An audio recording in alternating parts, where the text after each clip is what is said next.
I think that's an important part of the sea change initiative, too. Not only do I anticipate that the university is going to do some internal evaluations in terms of strengths or opportunities for improvement, I think that we're also going to make a more concerted effort on an institutional level, and I know I do every day. This is A New Angle, and I'm your host, Justin Angle, marketing professor at the University of Montana. This podcast is my chance to speak with cool people doing awesome things in and around the great state of Montana. We are proudly underwritten by First Security Bank and Blackfoot Communications. Hey folks, welcome back and thanks for tuning in this week. Today's episode is number 3 in our year-long Sea Change series, investigating gender equity on our campus and beyond.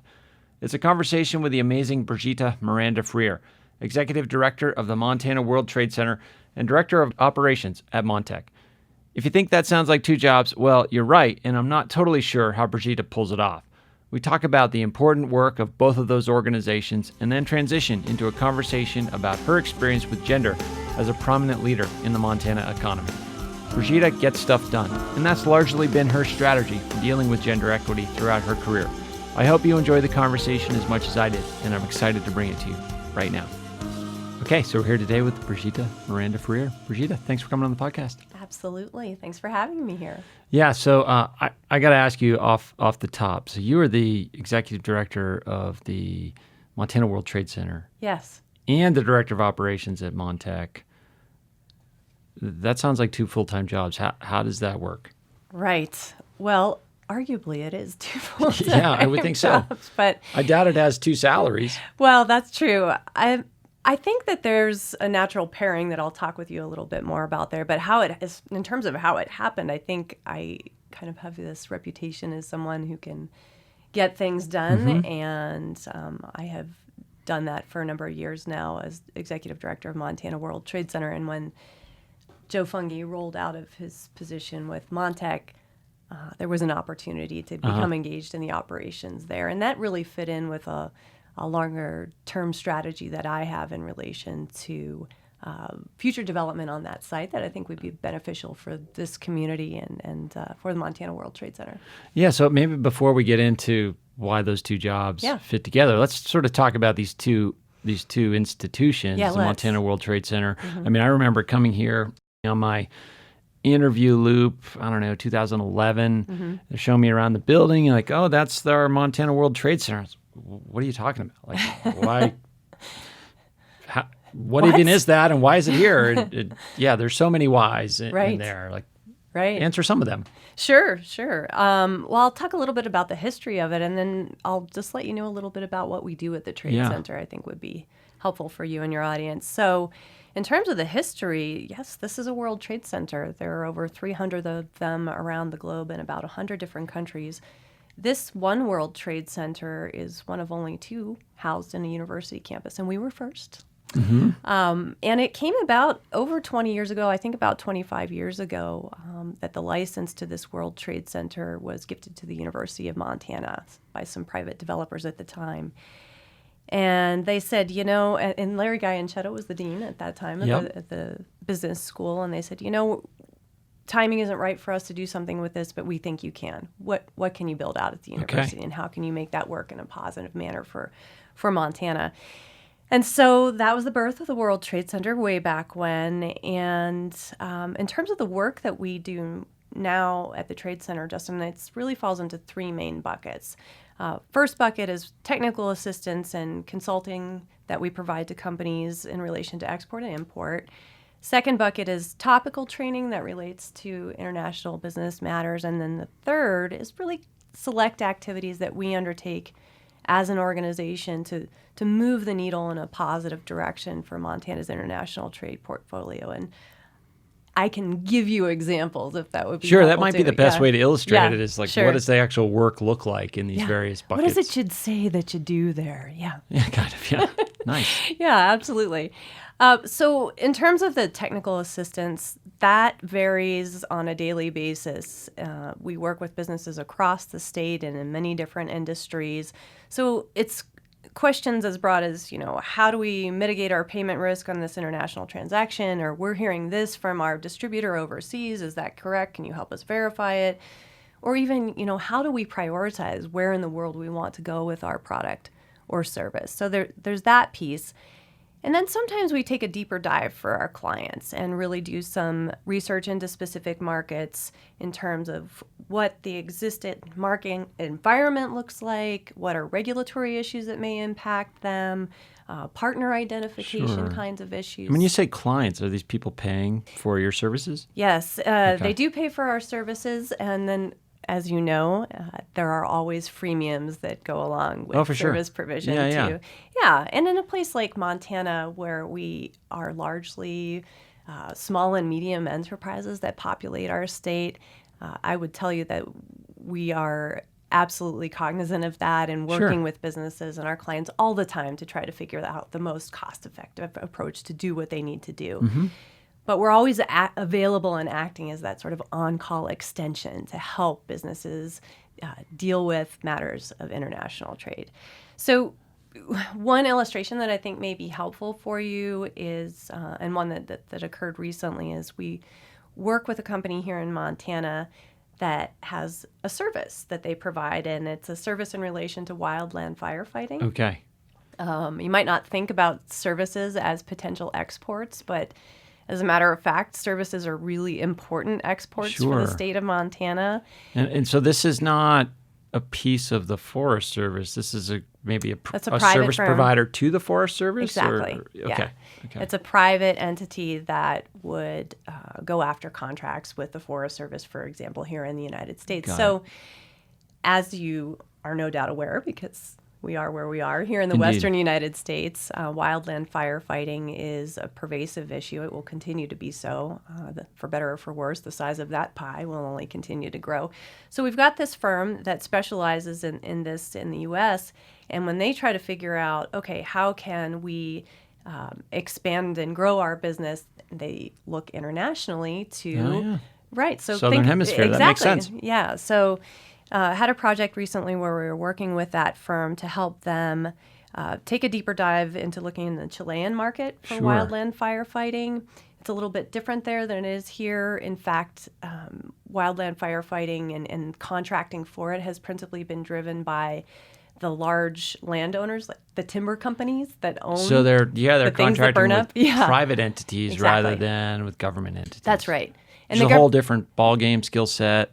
Deal. Right. And it is shifting a little bit because the government is beginning to get more involved, but historically it's been almost exclusively the private sector. So again, helping them map what's going on there right now, what kind of regulatory compliance issues are they going to be facing, licensing issues, if they're going to have their pilots flying the planes there, what best partner prospects are there based on some profiles that we developed jointly with them. So that's been an interesting project, and we hope that firm will actually be spending some time in country this summer to really kind of nail down some relationships that will be beneficial for the growth of that company overall, and really help them to even out the highly seasonal, cyclical nature of their business as it is currently. Yeah, that's interesting. I mean, that just sort of opened my mind in a variety of ways. One is just this notion of exporting services. Yes. But also the export function. I mean, when I first started thinking about what on earth is this World Trade Center, I thought about businesses from other countries wanting to do business or sell into the Montana marketplace. That has to be part of the portfolio too. Yeah, that's actually part of the portfolio as well. And I guess in addition to sort of technical assistance for those firms in making partnering connections in state, that actually touches on a third bucket that I mentioned there, which is those strategic initiatives that we undertake to try to move the needle in a positive direction for Montana's trade portfolio. So as an example, Montana World Trade Center is spearheading the Foreign Direct Investment Initiative for the state of Montana. And so we've long heard in this state that one of the impediments to growth for our business is access to capital. And so I think this opens up another important pathway to potential capital coming into our state. We're just prepping right now for a very large trade show. It's Select USA. It's the largest foreign direct investment show in the United States. And Montana World Trade Center has actually organized a a presence at the show that will include economic development organizations from across the state, Governor's Office of Economic Development, Billings Economic Development Group, it's Big Sky EDA, Butte, Bozeman, Missoula will all have a presence there. But it's more than just going to the show and crossing our fingers, Justin. I'm just trying to imagine, are you kind of selling Montana at the show? Is that kind of the pitch? We're making the business case and messaging about the business case for various industry verticals that we feel are appropriate for foreign direct investment in Montana. Okay. So there are several that are natural fits for Montana, and those include some that in which we've already seen FDI in our state. So think about things like agricultural processing. Often FDI relationships in ag processing start out where you've got a Montana-based firm that's selling its product overseas to a foreign buyer for a number of years. And maybe that foreign buyer says, I'd like more continuity in my supply chain, or I'd like to be able to have exclusive, Right. I want to take an ownership stake. Exactly. So, and we've seen that happen with Pasta Montana. Okay. Over in the Great Falls area. And that's been an excellent partnership. Not only did it bring more capital investment into that facility and that community, they expanded their production lines there. So there's that important capital component. And then also, there's the expertise that comes along with that foreign firm in terms of managing the project. Other verticals that make sense for foreign direct investment in the state of Montana, which may not be so obvious since we were just talking about service, for example. Cloud computing, I think it makes sense to look at software as a service as, firms as potential targets for foreign direct investment. In fact, we did see over the course of the last year an Israeli firm, Forecast, which set up operations here in Montana.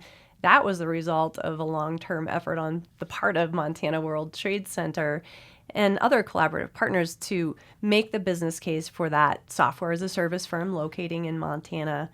And what is the kind of like elevator pitch to a company? Yeah. Well, like I think, so first of all, the elevator pitch is slightly different depending on the industry sector that we're talking about. You have to be able to address those critical. Well, let's take cloud computing, for example. So cloud computing is in a bucket with knowledge-based industries, right? So when we're talking, I think the single most important differentiating factor when we're talking about what is the attraction that Montana has for knowledge-based industries is that this place that we have is very sticky, right? So these vibrant communities that we have here in Montana are places where workforce tends to want to stay. Sure. So when you're talking about SaaS firms, for example. Software as a service. Right. The turnover in this industry is mind-boggling, right? So if there's anything that you can do as an employer to help ensure more stability in your workforce, not only in terms of your ability to recruit or lessen turnover, but your ability to work hand in hand with the institutions that are going to be training your workforce for tomorrow, I think those are really important differentiating factors for our state. So, and again, depending on the industry, there are lots of different things, but affordable, loyal talent, I think, is really important. Yeah. And those partnerships with institutions that should probably be thinking of ways to create a better supply of that talent. Well, we don't want to hijack conversation in that direction necessarily, but I think that's pretty compelling, particularly here in Missoula, but in various communities throughout the state. Absolutely. Well, and just to your point there, Justin, we've just had a very specific illustration of that kind of collaboration and what that means in terms of not only a software as a service firm, but an FDI example with too. ATG and That's Cognizant. Right, right, because Cognizant is a UK firm, and they have just made an equity investment in ATG here in Missoula. And that this group is working and has been working with the University of Montana for some time now in developing a workforce pipeline and really structuring programs to help them get ready, not only to adjust their immediate workforce needs, but those future needs. So absolutely. And you guys are kind of at the center of trying to make these partnerships and arrangements and forward thinking happen. Yeah. Okay, what else from the Trade Center? What do we miss? What other things do we need to cover on the Trade Center front? just to touch on the training piece, since we are located in a university setting, and obviously education is really important. We do topical training across the state on various different trade-related issues. So just over the course of the last year, I can tell you that we've offered training in relation to EU GDPR. That's the European big Union issue. General Data Protection Regulation, right? And you may think, well, how does that apply? Or that may not apply. That's huge implications, yeah. Yeah, it actually has huge implications, and particularly since we were just talking about SaaS firms. I mean, if you are doing business with firms in the European Union, the EU GDPR applies to you regardless of your geographic location. Right. So we do have firms in that bucket, and you do have to be aware of it. We've just offered a training on the USMCA, US-Mexico-Canada agreement, and what the impact of that can and would be for Montana. We do things. We've just offered our TechX training series on bio, focusing on bio exports. So lots of different kinds of trainings that we offer at the Trade Center. And the things that we have in common there with all the training, we really like to focus on providing, of course, we're providing the expertise. We like to showcase, just kind of have a live case study of a business that's been through this or is going through this. Sure. Great way to illustrate it. Yeah, because we feel strongly that businesses learn best when they're learning from their peers, right? They want to talk with other people in the trenches. And then the other piece that we have in common there is wherever possible, we really like to tap into that broader World Trade Center network so that we can get a more global perspective on the issues that we're talking about. So, and speaking of learning from your peers, I mean, I think when I met you, maybe 2012, 13, 14, you were kind of wrapping up your MBA studies here. I was. And it's all a blur. I'm sure. Now that you have 2 jobs, we haven't even gotten to the second job yet. Probably have more jobs that I don't even know about. I do. Not to mention family and all that. But now you do some teaching in our graduate programs as well. I do. Tell us about that. Sure. So in the fall, I offer a practicum, international business practicum that I've developed that's basically in the 25 years plus that I've been engaged in doing international business personally and assisting clients with it. All the things that I wish I knew at the very start. Yeah. Right. Okay.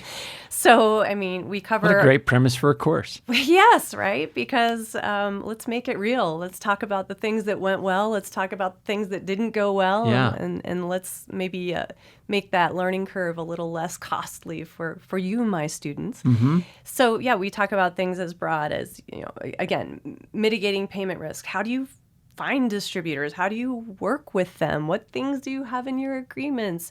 How do you really leverage attending a trade show? What should you do to get ready for that? Yeah. How should you structure, the basic components of structuring an international distributor agreement? What the heck are Incoterms anyway? And, who's responsible for X, Y, Z and shipping? And so all that kind of between the, it's not, but I mean, I say between the lines stuff, but it's like this common sense, the sort of stuff that you've acquired through the School of Hard Knocks. That's right. Right. But probably I wish I had learned this at the time. Yeah, it's granular detail. I think one thing that I have seen in academia before is often when there are courses that are talking about international business, it's sort of a really high level. We're talking about international business for the Fortune 100 companies. Right. Yeah, we sort of deify these giant corporations. That's right. Overstudy them in a way because most of our students are not going to be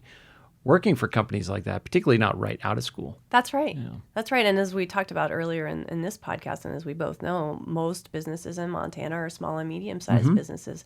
That doesn't preclude them from exporting. Right. Now, it has to be the right time for them, but it doesn't preclude them from doing it. And as a matter of fact, I mean, you and I are old enough to see how the dynamic has really shifted since the internet has come into play and just increased the ability of firms of all sizes to do business internationally. So, so that's a course that I offer in the fall. And then the second piece that I do academically here In the spring, I offer a course that's called Leveraging Public Funds for Business. Okay. Yeah, so this is a course that I wrote that is based on my experience and background. My role just prior to my role as director of the Trade Center here was that I was business development director for Missoula Economic Partnership. So in that economic development space, and it became very apparent for me there that there are myriad programs that are out there, whether we're talking about federal government programs or state programs that are designed to reward companies for job creation and capital investment. But guess what? Nobody knows. Nobody knows. I mean, the businesses that they're supposed to serve, they're too busy with head down in the trenches every day to even know that they're out there. You could say the same thing about grant-funded research. Yes. Here at the university and well beyond, like you're so sort of in the weeds of your own stuff, you don't realize that. Oh yeah, there's funding agencies that can help out, and hey, we're in a budget problem here at the University of Montana. You can get funding elsewhere. Great. So just sort of opening people's, just sort of widening the aperture so they can see the whole board. That's right. A New Angle is underwritten by First Security Bank and Blackfoot Communications, two cool companies doing awesome things all over Montana. Hi, this is Aspen Runkle. I'm a graduate student at the College of Business and a marketing intern for the podcast, and you're listening to A New Angle. And, having gone through the MBA program too, and just in general, understanding what kind of focus is placed on bringing in equity investment for small firms, I can tell you that is important often. However, it is not the be-all, end-all. And if there are ways where you can bring capital into your business without giving away equity, yeah, absolutely, that's even better in most cases. So that course is really all about understanding what programs exist, how and when and why you would deploy them, and then also making direct connection with the administrators that you would eventually talk with about the programs.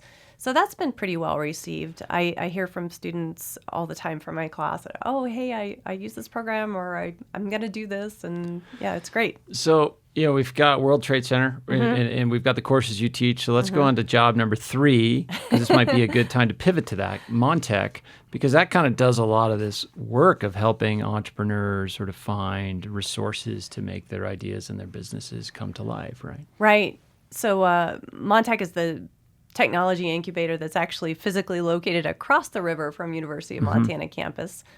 For those of you listening out there in Radio Land that don't know that already. Yeah, MonTec houses a couple dozen startups in that space. It's some of the only wet lab space that's available in the state. What's a wet lab? Explain it's that. a place where people can do basically research relating to bioscience. Biosciences, right? yeah, okay. So whether we're talking about tables and beakers and that's right, sterile stuff. Exactly. Droppers. That's right. Yeah. Lab coats. Yes. That's what you'll see every day. Actually, I think you'll see far more people in their sort of cargo shorts. Right. Good, but also lab coats to be,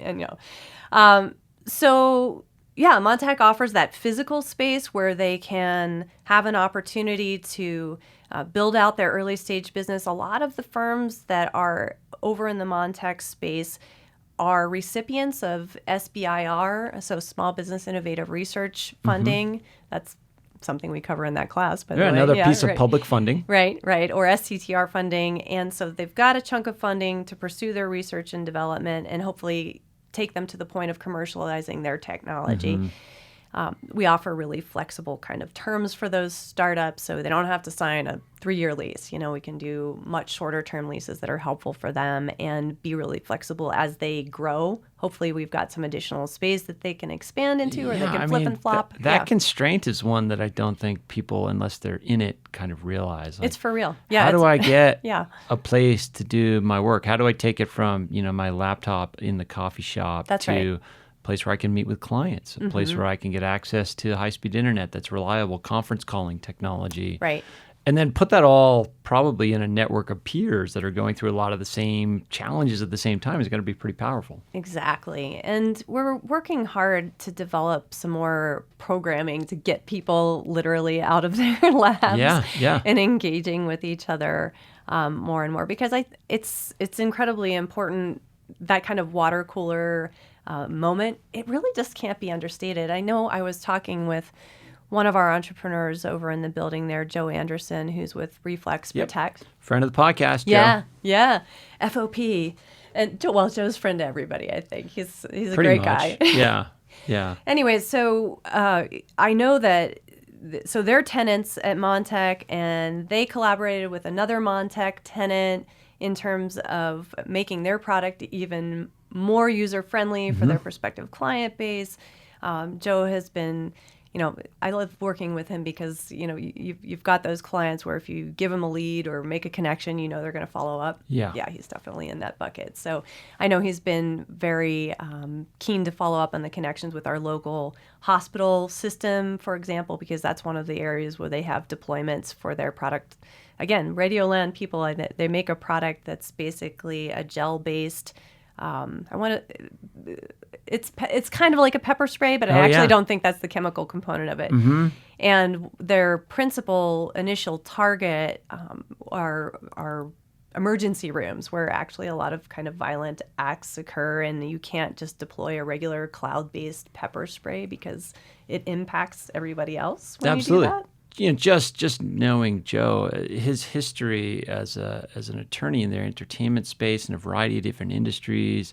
I mean, having a person like that, if you're like, freshly out of the university, kicking and screaming, trying to make your idea come to life, and a seasoned vet who's so gregarious, like a guy like Joe Anderson, having a person like that just to rub elbows with. Absolutely. It's got to be really powerful. It is. So not only has he capitalized on the opportunities to help grow his own business there, he's helped others in the building. For sure. And we like to kind of cultivate a network like that in this space. Yeah, and then so that there's the physical space of MonTec. Right. We also talked a little bit about the fact that when we look at where this university and this community is right now and where we want to be, I see real potential on that site to continue the work that we're doing to support startup ecosystem and do more, right? So, from my own perspective, even with my World Trade Center hat on, I would love to see that site become a place where we can have an actual branded World Trade Center complex, because that commercial component of a World Trade Center is important for most of the other World Trade Centers around the globe, and that's something that we haven't taken advantage of right here. But why not use this as an opportunity to really showcase the fact that Missoula and University of Montana, we punch well above our weight class. Right. And we are proactively scoping out our place in the global landscape regardless of our size. So I would like to see some more happen on that site, and that's a work in progress that I think you'll hear more about, I hope, in the future. The other piece on MonTec that I wanted to reference for you, and why I thought this was a good fit outside of sort of that commercial component, is there are opportunities to go after funding sources in support of broader economic development initiatives for the state of Montana. And having the ability to work with MonTec and, the Montana World Trade Center and the university has been important. So just one illustration of that, Justin, is recently MonTec was the prime on a contract award that came from the Small Business Administration. And this was an Innovative Cluster Award program. And so the state of Montana was actually, and this proposal was one of only 7 chosen nationally. So that's a real feather in the cap again. It's huge. Yeah, it is huge. And it helps us to make the case, for FDI for bioscience, or for any firm that's interested in that space, right? So I posited before I took on this role at MonTec that there were opportunities for us as a university to do more with our local economic development community and some of the economic development groups around the state to kind of increase the size of the pie. Right. We can do more together. We can pursue some funding that will help us all to achieve those goals of mutual importance. And so this was a great illustration of what can happen when we do that. So just the partners on that, MonTec, Montana World Trade Center, University of Montana, Montana Bioscience Alliance, Missoula Economic Partnership, and actually Swan Valley Medical. We're excited about that. It allows us to message to the world about Montana's strengths in meeting critical location factors and providing intellectual capital for the bioscience industry. So this stuff is awesome, but it's huge. Yeah, it's huge. And it just feels like, on a more personal level, how do you pull it off? I mean, how do you do these 2 jobs, these 3 jobs, and have a life and a family and be a mom and all these other things? I mean, this is probably a good moment we can pivot to the sea change part of the conversation. We'll get to some of that stuff, but I just think about, you kind of introduced yourself as somebody with a reputation for getting stuff done. Yeah. Which is clearly evident, but how do you actually do it? How do I do it all? How do you make choices about allocating your time? Yeah, well, first of all, that's not easy, No, not at all. I think it really forces you to, not only to be strategic and keep constant light of sight on those things that you want to see achieved, but really breaking that down into what am I going to do on a daily basis? Mm-hmm. Where can I prioritize my time today in this limited space that I have to get, to move towards those goals? When you say limited, do you put hard limits on your availability and your connectivity and things like that? There are things that are essential for my professional kind of efficacy and personal well-being. Yeah. I think, well, first of all, if you're looking for me to tell you, oh, yes, I don't check my email after a certain time. No, sorry, I do it almost too much, perhaps. I don't know. But again, in terms of trying to move things forward, I don't have that boundary established in my life. But I do make sure that I am exercising all the time. Okay. That's really personal. It's a priority in your life? Every day I am making an effort to do that. And it's not just for my own health. Your mind works better when you do that. I mean, we're kindred spirits in that sense. Yeah. I mean, that is where you and I both run. Although I hate to put myself in the running bucket with you because I think you're one of those crazy people that runs ultra marathons. Categories. Come on, we all just put one foot in front of the other. That's right, we do. And in doing that, taking that act of putting one foot in front of the other, I really think it has helped me to work through some of the most challenging things that I've encountered, not only professionally but personally. So that's really important for me. And again, being true to every day when I'm coming in, speccing out what are my top 3 things that I am going to achieve today in relation to my goals, and then making sure that I don't just get caught in the weeds because there is so much day-to-day work to do, to your point earlier, that I always have to be mindful of the strategy piece. I try actually to reserve, usually I'm reserving Fridays to be my strategy day. Okay. This is the day where I'm really circling back and seeing where I am on this front or that front. We are not recording on a Friday, just to be clear to listeners. That's right. I would have for you, Justin, but I do try to kind of keep that time blocked out. That's precious. You have to time box that. You do, because I otherwise it's just too easy to lose focus. Mm-hmm. So, and I will also tell you that frankly, I mean, there are always trade-offs, right? I certainly have more gray hair than I would like to have at this point in my life, but each and every one of those comes with a long story behind it, and, for sure. And hopefully a positive accomplishment at the end of it. So, yeah. Gosh, I should make some joke about having the preference for gray hair over no hair, but we don't need to do that. This is a good thing because this is radio. People don't see the bald spot in the radio. Yeah.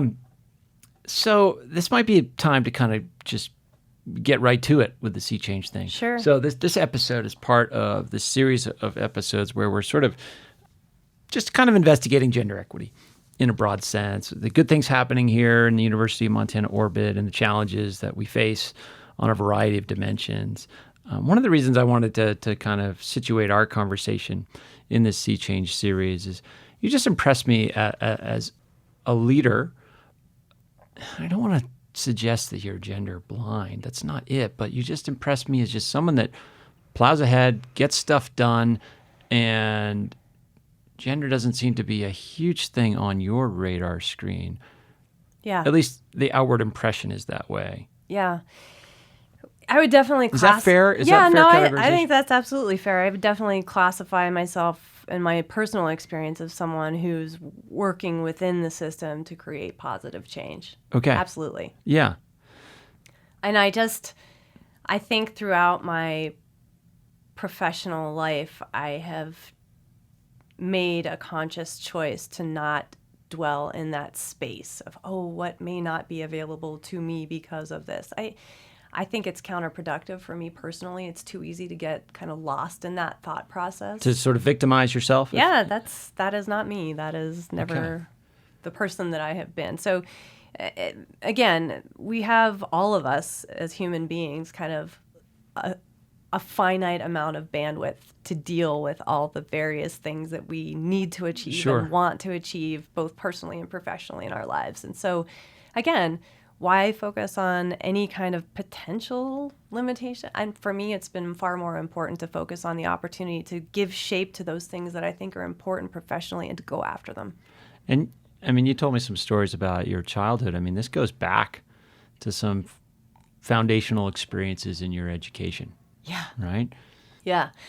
So I know we were talking about, looking back. When did you first become aware of potential for gender inequity or something? Sure. Yeah. And I started thinking about that. And the first time I remember kind of recognizing this was actually in junior high. Mm-hmm. And at the time, my absolute favorite teacher in the world had a pet name for me, and his pet name was Virago.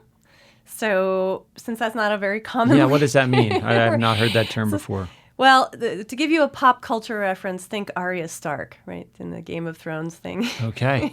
Sort of I'm new to that game, but female warrior I think kind of thing. I know that character. So maybe that's the most positive way to look at it. But maybe in more modern day English, I think it's a term for sort of an argumentative or domineering woman. And so I can see your face there, and you're like, wow, that seems terrible. Well, no, not at all. Just the word domineering is a freighted term as well. We have all these terms that are sort of pejorative in some context and have history. But this whole thing came about at a really kind of important formative time in my life. And while I think that could very well have been something that brought me down, for me, I said, you know what? I am embracing that nomenclature. It's validating, right? I loved it, right? Yeah. And it wasn't a, hey, stay in your lane, young girl. It was, wow, you're something to be reckoned with. Yes, because in the context of my interaction with him in that class, I knew it meant that I was inquisitive and that I demanded fact-based feedback for his assertions, right? And so that name just kind of allowed me to be unapologetically demanding with authority figures, right?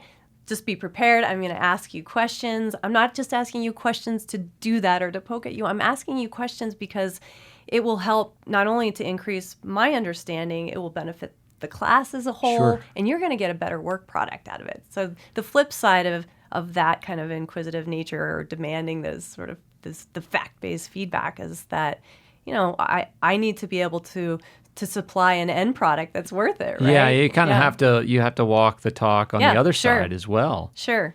But, I saw in my class then, boys and girls, I mean, we were young then, that were just unwilling to do that, that were afraid to have that kind of approach. And I think that robbed them of their ability to gain foundational knowledge. And I just was unwilling to let that happen, and I still am. So I think it's a good value add. Yeah, the Virago thing. Yeah, let's bring that to sort of present day, because you sit in a seat in a role that you're just interacting with so many different populations.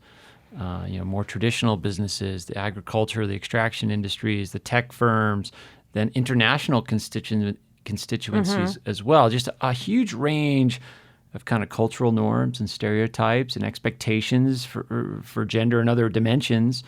How has your sort of just the way you operate interacted with some of those forces?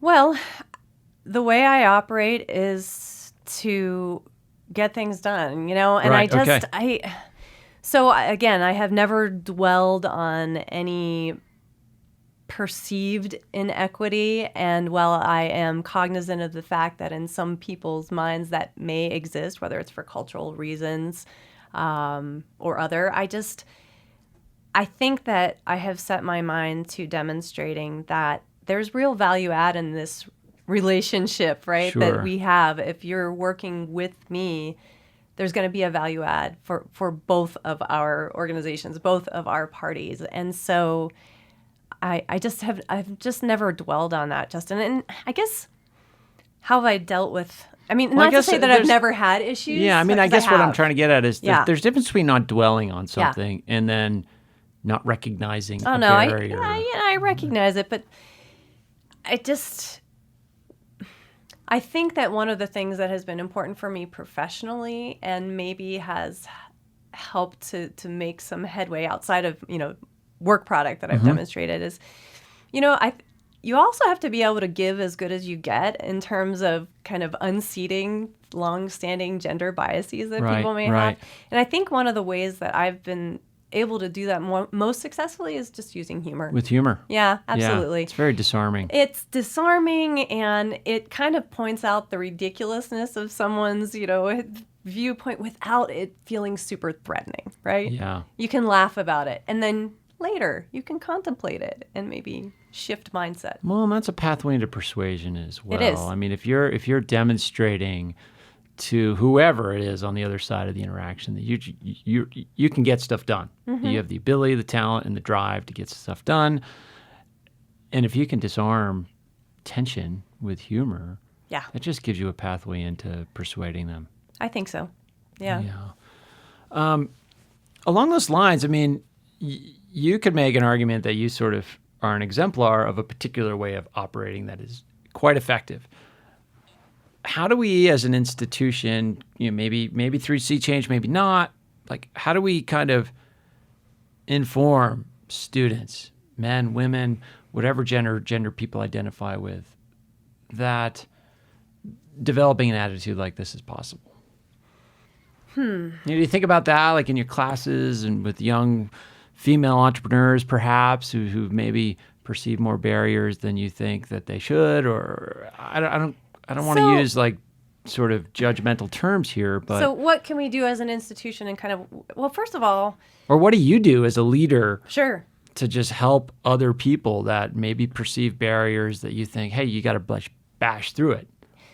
One of the foremost things I do on that front is to make sure that I am doing what I need to do to open up networks for the young women that I work with, right? And I think that's an important part of the Sea Change initiative, too. Not only do I anticipate that the university is going to do some internal evaluations in terms of strengths or opportunities for improvement, I think that we're also going to make a more concerted effort on an institutional level, and I know I do every day, again, to make sure that we're connecting with aspiring female leaders with networks that are going to help them be more of a part of the larger changes that we want to see in society. We're talking about making connections to networks that were largely out of reach for my mother's generation. Yeah, okay. And we're in reach for a select few in my generation, and that I hope will be boundless for my daughter's generation. So again, ensuring that women have the opportunity, whether it's through running and operating and succeeding in their own businesses, or their contributions to science or politics or arts, wherever their strengths might lie, making sure that they're a part of that on all fronts. Again, network connections is really important. That hits the sort of safety, empowerment, and acceleration virtues of Sea Change. Spot on. Absolutely. Yeah. I think that's what I'll be focusing, and that's always what I've focused on professionally, and sort of the mentoring piece too. I have in the past, and I will continue to do so, talk with women about how I've dealt with very specific scenarios. I think that's really valuable. And so as someone who holds, people you work with accountable, how are you going to hold the university accountable for this for this initiative? Do you have ideas of things we absolutely have to do or accomplish, or at least interrogate during this year of exploration? So luckily, Justin, it's not my job to figure that out in its entirety. However, that's true. Yeah, we're not reporting to you necessarily. Yeah. Off the top of my head, I know that there are some things that I think are important. I think that as an organization, on a tactical level, I actually think they're probably undertaking some pay equity surveys, which I think will be a good thing to do. I think that the university must have systems in place that are agile and can reward talent quickly, because you will see that talented people will rise to the top regardless of gender. And, and then I also think that, again, on a really granular level, compensation should never be based on what you got in your last gig. Mm-hmm. That's something that's something that's historically been a challenge, more so for women than for men in the workplace. That seems like such an odd question in a job search process, your salary history. Mm-hmm. Yeah, well, you can't even do that in some states now. Yeah, protected, not class, but protected information, I guess. Mm-hmm. Okay. Well, Brigitta, I look forward to the year ahead and sort of picking your brain about this stuff more. I appreciate you coming by the podcast, sharing some time. And if people want to learn more about Montana World Trade Center, MonTec, the courses you teach, probably the 10 other jobs you haven't told us about, how do we find more about you? Yeah, so our offices are located in the College of Business, Suite 257, University of Montana. And we've joked about this before, though, Justin, in a state with 1 million people in it, I am probably the only Brigitta in this state. Could be. You could go out and with yell on the 2 Ts. street corner, right? Right. Thanks for helping to get the message out. For sure. Thank you. All right. Bye. Okay, I hope you enjoyed that one. Check out the work of both MonTec and the World Trade Center, invaluable resources for the Montana economy. All right, coming up next week, we have Joe Anderson. After a long and successful career as an attorney in the music business, Joe returned to Montana and is now working at Reflex Protect. Reflex Protect is a Missoula-based startup making a self-defense product that can save lives and bring together disparate groups that typically butt heads. It's an inspiring story, and I'm excited to bring it to you next week. Thanks for listening to A New Angle. We really appreciate it. And we're coming to you from Studio 49, a gift from University of Montana alums Michelle and Lauren Hansen. And remember that A New Angle is supported by CED, Consolidated Electrical Distributors.